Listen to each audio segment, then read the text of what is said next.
Dia de luz, festa de sol e um barquinho a deslizar no macio azul do mar.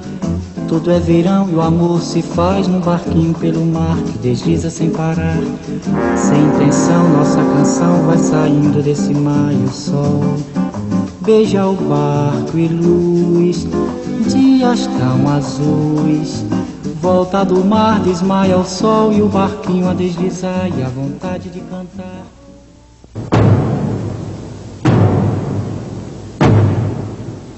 Até os anos 60, o Brasil vivia o caos das telecomunicações.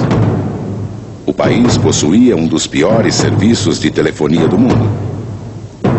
O pioneirismo do Marechal Rondon, que integrou o país via telégrafo, nunca foi acompanhado pelas multinacionais, como a ITT americana e a CTB canadense, que ganhavam dinheiro nos grandes centros, explorando 70% do atendimento telefônico. Poucas cidades no interior possuíam serviços telefônicos. Estas cidades eram servidas por empresas privadas desorganizadas, com equipamento velho, sucateado e sem atender às necessidades de uma padronização nacional. Falar de uma cidade para outra era um inferno. Praticamente ninguém falava entre si. 1961. Cresce no país uma forte campanha popular por reformas de base.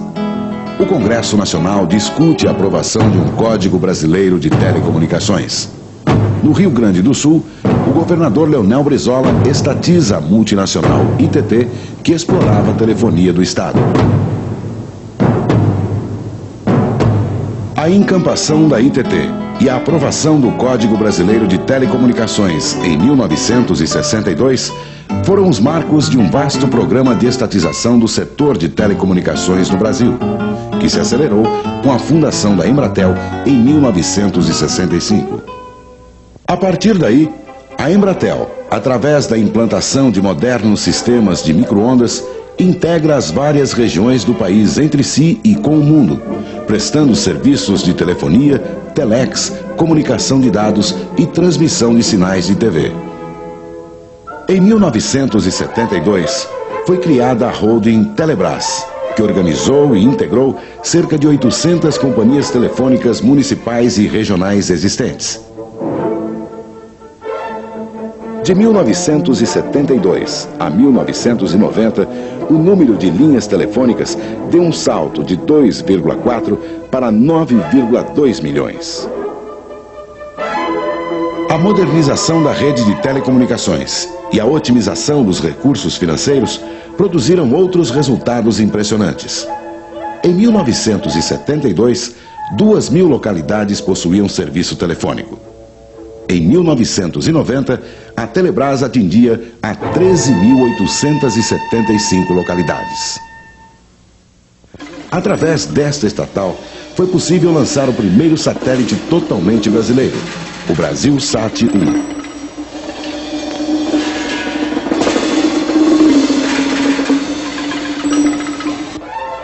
Em 1977, iniciou-se em Campinas, estado de São Paulo, a construção do Centro de Pesquisas e Desenvolvimento da Telebrás.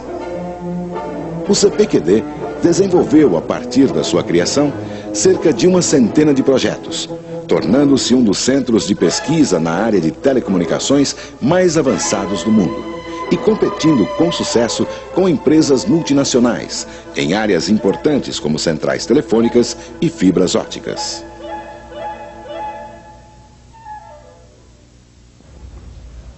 O Centro de Pesquisa e Desenvolvimento de Telebrás, em Campinas, foi um fato marcante na evolução das telecomunicações brasileiras, porque ele, juntamente com a indústria e com a universidade, formou um tripé sobre o qual se assentou todo o desenvolvimento tecnológico desses últimos tempos do país. Esse desenvolvimento apresentou resultados magníficos no que diz respeito a equipamentos da tecnologia moderna. O principal deles é o equipamento trópico, que é um equipamento de comutação telefônica de tecnologia mais moderna que a tecnologia digital. Equipamentos multiplexos, tipo de modulação de pulsos, equipamentos de rádio digital, antenas parabólicas, enfim, todo o equipamento necessário à modernização do sistema de telecomunicações brasileiras foi nacionalizado em função do grande trabalho que o CPQD, que o Centro de Pesquisa e Desenvolvimento de Campinas, desempenhou. No início da década de 80, o Brasil entrou em uma nova fase.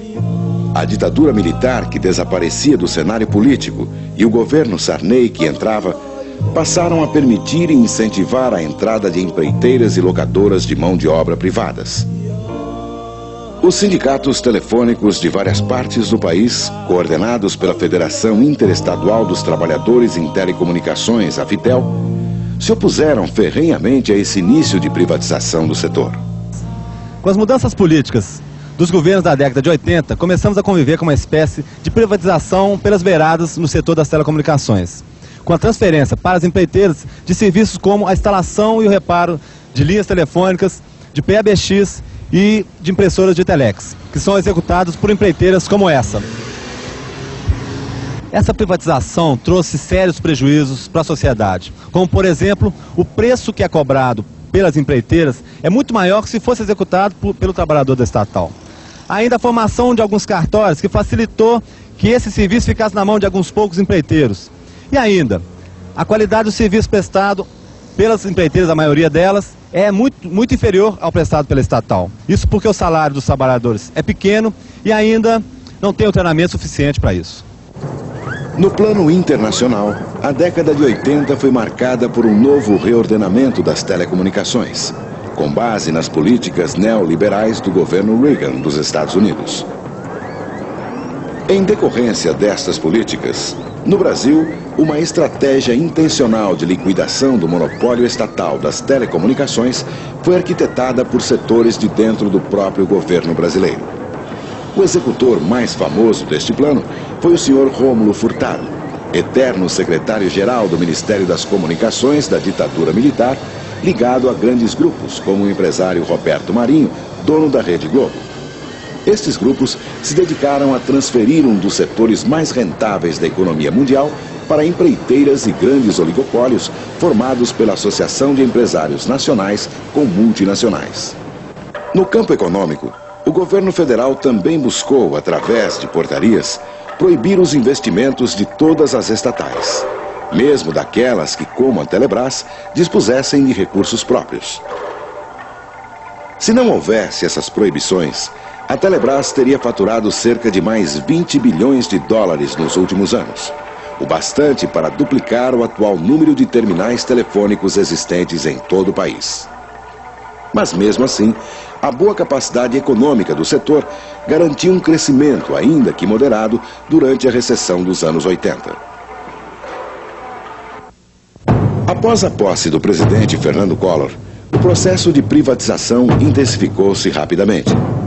O presidente, inspirado no neoliberalismo radical de Margaret Thatcher na Inglaterra, que foi o único país da Europa Ocidental que privatizou o setor de telecomunicações, baixou decretos e portarias permitindo que empresas privadas explorassem os serviços de telefonia móvel, transmissão de dados e a instalação de telefones, atropelando o Congresso e a Constituição brasileira.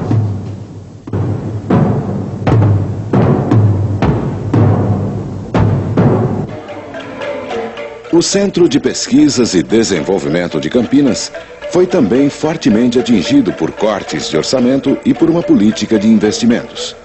10% dos seus funcionários